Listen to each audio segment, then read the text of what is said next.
তার সাথে আমার কোনো সম্পর্ক নেই। কথা বলেন ঠিক না বেটি? যদিও আমার কি হয়, সে বন্ধু হয়, কিন্তু রাসূলের সাথে দুষ্টামি করছে।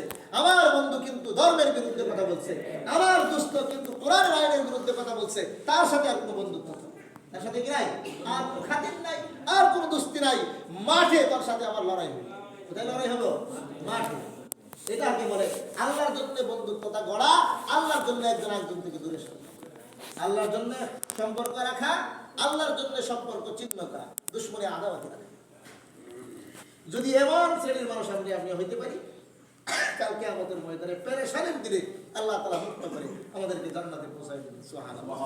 5 নাম্বার ওই ব্যক্তিও ওয়ারাজুলুন যাকারাল্লাহ খালিয়ান ফাফাদাত আইনাহু, ওই ব্যক্তি আল্লাহ তাআলার আরশে আজিমের ছায়ার নিচে জায়গা পাবে যে ব্যক্তিটা নির্জনে সংগোপনে আল্লাহ তাআলার কাছে দুইটা হাত তুলে ধরে মুনাজাতে তওবা করে আর কান্নাকাটি করে, এমন অবস্থায় যে তার চোখ দিয়া পানি গড়ায় গড়ায় পড়তে থাকে। শুধু এতটুকুই না, সংগোপনে যখন সেজদাতে যায়, সেজদাতে ফুফায়া ফুফায়া কাঁদতে থাকে, ও আল্লাহ নিজের জীবনটাকে শেষ করে দিছি নাফরমানি আর গুনার দিকে, দয়া করে মায়া করে তুমি আমাকে মাফ করে দাও। এই কথাগুলি সংগোপনে যারা বলে, আল্লাহ বলে এমন যুবককে আল্লাহ তাআলা আরশের ছায়ার নিচে জায়গা দান করবে। সুবহানাল্লাহ।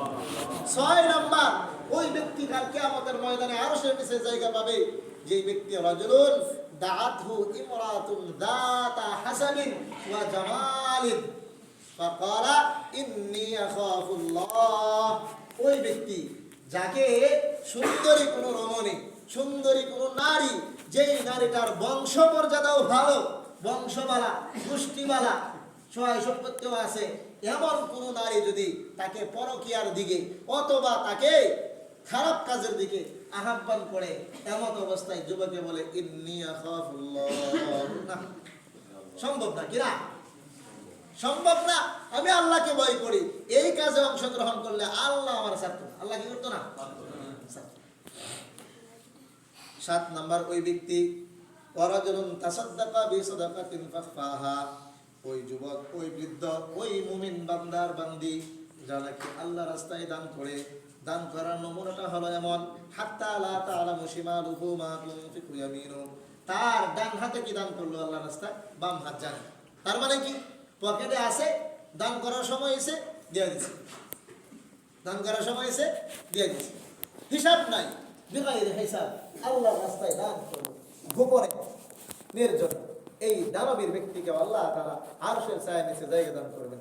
সবাই বলি আল্লাহ রাব্বুল আলামিন আমাদের সবাইকে 7 প্রকারের ভিতরে অংশগ্রহণ করার তৌফিক দান করুক। সবাই বলি আমিন। এই যে গোটা আলোচনার ভিতরে 7 প্রকারের মানুষগুলি কারা কারা আমরা জানছি তো, মনে থাকবে তো?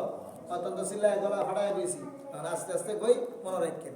1 নাম্বার ন্যায়পরায়ণ বিচার, বলেন কয় নাম্বার? সবাই বলতে হবে 1 নাম্বার ন্যায়পরায়ণ বিচারক। বুঝাতে পারলাম? এই ন্যায়পরায়ণ বিচারকের ভিতরে একটা সংসারের পরিচালক যিনি, উনিও পড়ে, সংসারের পরিচালক যিনি উনিও পড়ে।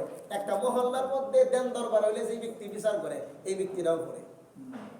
ঠিক তদ্রূপভাবে একটা গ্রামের ভিতরে কয়েকজন যে মাতাব্বর মিল্লা একটা নেতৃস্থানীয় থাকে, একজন মেম্বার, উনিও পড়ে, একজন চেয়ারম্যান উনিও পড়ে, উপজেলার চেয়ারম্যানও পড়ে, একজন এমপিও পড়ে, একেবারে সংসদ সদস্য যারা যারা থাকবেন ওনারাও পড়ে। ঠিক তদ্রূপভাবে রাষ্ট্রপ্রধান যিনি থাকবেন উনিও পড়ে।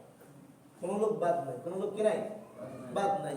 যদি আমার সংসারে, যদি আমার মহল্লাতে, যদি আমার গ্রামে আমার ক্ষমতা থাকার পরেও আমি ইনসাফ কায়েম করলাম না, ন্যায় বিচার আমি করলাম না, টাকা খাইলাম আর অন্যায়কে আমি সঠিক বলে চালাইয়া দিলাম, ঘুষ খাইলাম আর আমি কি করলাম, সঠিকটাকে আমি বেঠিক বানায় ফেললাম, অন্যায় করে যারা বিচারি দরবার করে, আপনাদের এলাকাতে মনে হয় নাই, কিন্তু আমাদের এলাকায় বুড়ি বুড়ি এমন আছে, মানে 2 গোষ্ঠী মিললে ঝগড়া লাগছে, যারা বেশি ঝগড়া লাগছে, এখন দরবারি আছে মনে করেন 3 জন, 3 জন দরবারের মধ্যে যে বেশি টাকা খায় আর যার কথা মানুষ বেশি শুনে, যার কথা শুনতে বাধ্য, হেরে যায় মোটা অঙ্কের হাতে যায় টাকা দিয়ে, এবারে পরের দিন যারা অন্যায়কারী অপরাধী তারা যেই পরিমাণ শাস্তি পাওয়ার কথা ছিল, দরবারের মধ্যে বসার পরে বিষয়টা হালকা করে সমাজতার মধ্যে নিয়ে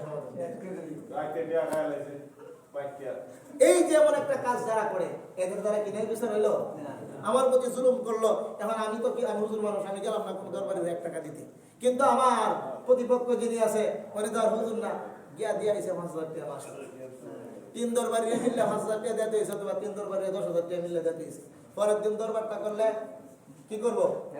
আমার পক্ষেই করব, ঠিক, কিন্তু আমার প্রতিপক্ষ যে আমার সাথে জুলুম করছে, এই জুলুমের বিচারটা কিন্তু আমি পেতাম। আমার ফির হাতায়া মাথা হাতায়া তার 2 কথা কয়ে কিন্তু সমাধান দিয়ে দিব। প্রকৃত ন্যায্য যে বিচারটা আমার পাওয়ার কথা ছিল, এটা কিন্তু আমি পরে পেলাম। এমন যারা করবে এরা কিন্তু কঠিন শাস্তির মধ্যে গ্রেফতার হবে। আল্লাহ তাআলা আমাদের সবাইকে বুঝদান করুক, সবাই বলে আমিন। 2 নাম্বার প্রকার হচ্ছে যুবক, যেটা কি যুবক বয়সে আল্লাহ ইবাদত করছে। যুবক বয়সে আল্লাহ ইবাদত করছে, এমন কথা কোনো গার্জিয়ান থেকে যেন না আসে, কোনো গার্জিয়ান অভিভাবক থেকে যেন এমন কথা না আসে যে যুবক বয়সে এমনটা করে, আমরা কত করছি। হ্যাঁ, এমন হয় না? এমন কিন্তু হয় না, এমন আর করা যেত না। যদ্দুরা হয়েছে হয়েছে, এখন থেকে নিজের ছেলেকে, নিজের নাতিকে, নিজের ভাইকে, নিজের বোনকে সতর্ক করে। কারণ যুবক বয়সে ইবাদতের মেন সময়, যুবক বয়সে ইবাদতের মেন সময়। 3 নাম্বার, যার মন মসজিদের সাথে লাগানো থাকে, একত্র নামাজ পড়ে বাইরে হলে পুনরায় আবার মসজিদের সাথে নামাজ পড়বে, এমন মনে আকাঙ্ক্ষা থাকে। নাম্বার 4, আল্লাহর জন্য কারোর সাথে দুস্তি পাতে, আবার আল্লাহর জন্যই দুশ্মনী রাখে। নাম্বার 5, নীরবে সঙ্গোপনে আল্লাহ তাআলার কাছে কাঁদে।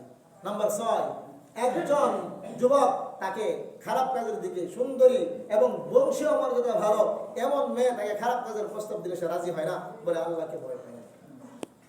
নাম্বার 7, ওই যুবক না ওই ব্যক্তি যারা কি গোপনে আল্লাহর রাস্তায় দান করে। রাজি আছে না 7 প্রকারের ভিতরে যাইতে? ইনশাআল্লাহ। কঠিন হবে নাকি? বেশি কঠিন হইতো না। যদিও কঠিন হয়, আল্লাহ তাআলা পরকাল আপনার আমার জন্য সহজ করে দিবেন। সুবহানাল্লাহ।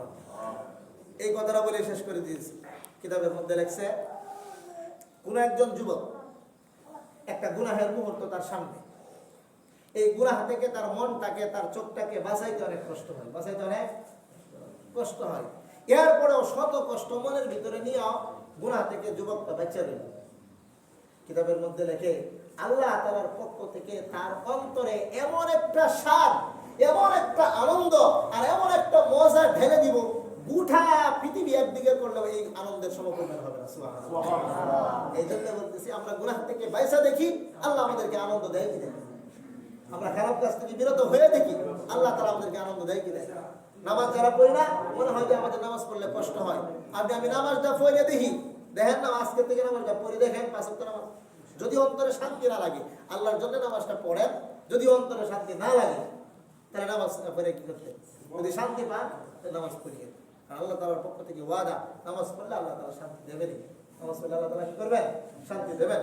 এই জন্য আমাদের সবাইকে আল্লাহ তাআলা 5 ওয়াক্ত নামাজ, রমজানের আগ মুহূর্ত চলতেছে, এখন আমাদের প্রস্তুতি নিয়া, রমজানের প্রস্তুতি নিয়া 5 ওয়াক্ত নামাজ এবং সুদ, ঘুষ, মিথ্যা কথা এবং কি অন্যায় থেকে বিরত হইয়া যেন রমজান পর্যন্ত আমরা পৌঁছাইতে পারি।